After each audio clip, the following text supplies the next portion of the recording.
সাঁইথিয়ায় পুলিশের অভিযানে 22 কেজি গাঁজা উদ্ধার, 5 জন আটক।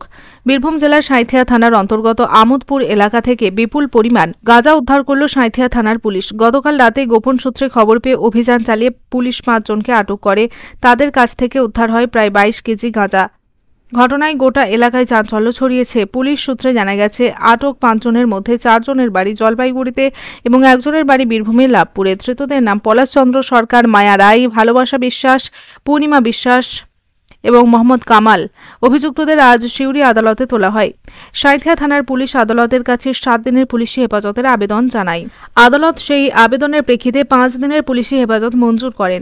পুলিশের প্রাথমিক অনুমান, ধৃতরা দীর্ঘদিন ধরে মাদক পাচারের সঙ্গে যুক্ত। উদ্ধার হওয়া গাঁজার বাজার মূল্য কয়েক লক্ষ টাকা বলে জানা গেছে। পুরো ঘটনার তদন্ত শুরু করেছে সাঁইথিয়া থানার পুলিশ এবং ধৃতদের জিজ্ঞাসাবাদ করে মাদক পাচার চক্রের জন্য অন্যান্য সদস্যদের খুঁজে তল্লাশি চালানো হচ্ছে। গতকাল সাঁইথিয়া থানার পুলিশ 4 জনকে আমোদপুর আউটপোস্টের আন্ডার একটি জায়গা থেকে 4 জনকে অ্যারেস্ট করে 5 জনকে অ্যারেস্ট করে। তার মধ্যে 4 জনের বাড়ি হচ্ছে নর্থ বেঙ্গল এবং একজনের বাড়ি হচ্ছে বীরভূম জেলার লাভপুর থানার অন্তর্গত ষষ্ঠীনগর গ্রামে।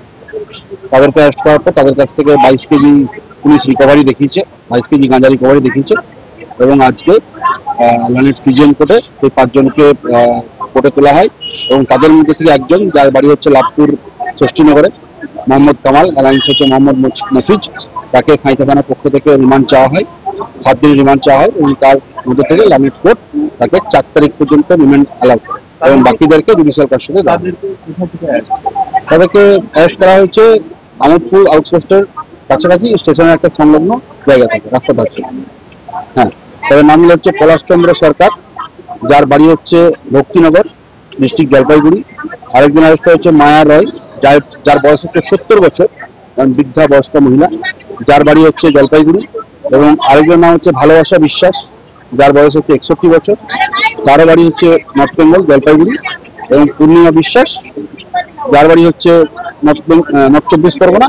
এবং একজন মোহাম্মদ কামাল, অ্যালায়েন্স মোহাম্মদ মফিজ, যার বাড়ি হচ্ছে বীরভূমের লাভপুর। কোথায় পাচার করা? এগুলো আমোদপুর স্টেশন থেকে নেমে পুলিশের যেটা বক্তব্য, তাতে আমাদের বিভিন্ন জেলার মধ্যেই ডিস্ট্রিবিউট করার প্ল্যান ছিল। আসছিল নর্থ বেঙ্গলের কাছ থেকে পুলিশের বক্তব্য নিয়ে। আমার নাম আনন্দ সিংহ।